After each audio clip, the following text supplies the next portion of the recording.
Hey folks, I did a live the other day, and during that live, in the conversation that was had, something came up that I wanted to share with everybody. In my lives, a lot of times the people that come into my lives are we have actual discussion. You get on a lot of lives in TikTok, and it's just people having a party and having a good time, and sometimes they'll be talking about stuff, but a lot of it is kind of inane blather.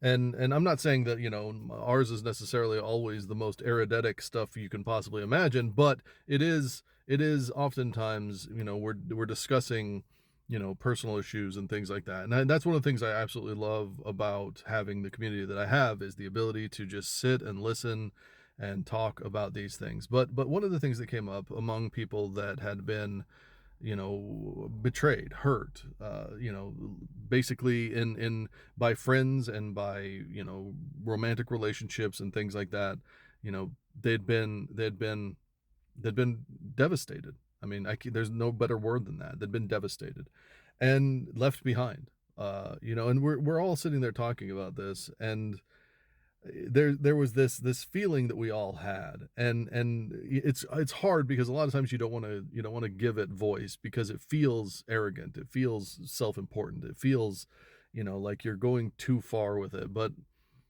it really does come down to this. A lot of times when you've been betrayed, you've been hurt, you've been left behind, you've been whatever it may be, you take that personally, obviously, as you would, and you start to doubt your own value. And there comes a time in this process where sooner or later you start to recognize your own value again, and you start to recognize what it is you bring to relationship. Now, I can't speak for the other people in the live, but for me, I always think about the fact that, I don't have a job. I'm not a great provider. I'm not in the best shape. I'm not, I think about all the things that are bad about me, right? And I think, well, I don't, this is, I'm kind of a fucking downer. I'm kind of a dick sometimes, like I think of these things that the judgments that people have placed on me, the things that people have said about me. And then I think, yeah, but like, and this is what I said in the live is, you go through a list, you watch enough TikToks, you watch enough Instagram, whatever it may be, you watch enough social media, and you see the list of things that like people find attractive. And I'll go down that list sometimes depending upon the video, and I'll be like, I'm that. I'm funny. I'm smart. I can hold a conversation. I can do these things. I'm emotionally intelligent. And I go down this list and I'm like, I'm all of these things. I'm all of these things, except I don't make any money. And so, like, I get it. I'm not looking to be attractive to a bunch of people. That's not really the point of this. The point is that how fucking sad is it that you have people out there, like the people in my live, that check so many fucking boxes. Like, they're just so fucking good. They are good, genuine people that show up. And there are people out there that said, that's not enough. You're not enough for me. I don't want that. I don't want what you have to offer because you're not enough.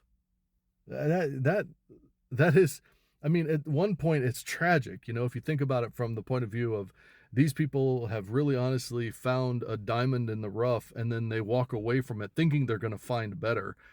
But on the other side of that, you get to that point where you're like, bitch, find something better, right? Like, you you just sit there and you're like, come on, man, like, you're not going to find anything better than this. There aren't many things better than this. And I'm not saying I'm the cream of the crop, but I mean, let's just be honest here.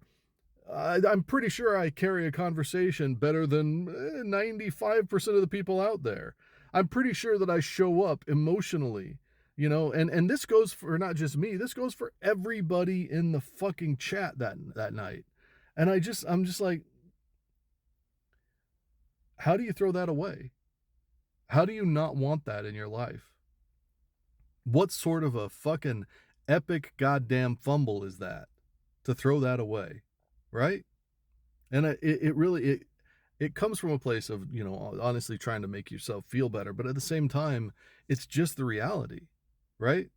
Like, you sit there and you say, well, where are you going to find something better than that? Yeah, you might find somebody that has more money. You might find somebody that has, like, goes out and does the things you want to do that are fun. But when the shit hits the fan, when things are bad, when the chips are down, when you're not feeling great, when all of these other things that happen much more commonly in life, you're going to miss having someone like me or like the other people that were in the chat. And, the petty part of me says, good, good. I hope you do miss them. I hope that the people that hurt my friends that I was talking to the other day, I hope that they regret it. I do. I do. I hope that they never find anything like that again. I hope they never have that kind of joy again, because that's the kind of pain that they deserve for what they've done. And I can only hope that they experience that. And I don't mean that from a malicious sense. I mean that so they can learn a lesson. I really genuinely hope that they learn their lesson. I was just thinking about it, and sometimes, like I said, we get pretty deep, and that is something that I know that a lot of people can relate to. Being hurt and left behind and betrayed, and being left to struggle with your own value, and then realizing that you truly do bring something that is irreplaceable. You truly are magnificent. Maybe you're not perfect. Maybe you're like me and you can literally go down a list and point out all your own flaws. But I promise you that if you weigh that against the things that you bring to a relationship, the things you bring to a friendship, the things you bring to this world, you're going to find that it's an honor to know many of you. And I wish that the people that matter the most to you, at least at some point in your life, I wish that they recognize that. But you've come into my community a lot of times because they didn't. So I mean this with every bit of my heart. Fuck those people. It's their loss. It's my gain. And I couldn't be happier that you're here. Take care of yourself. Take care of others. I'll talk to you soon.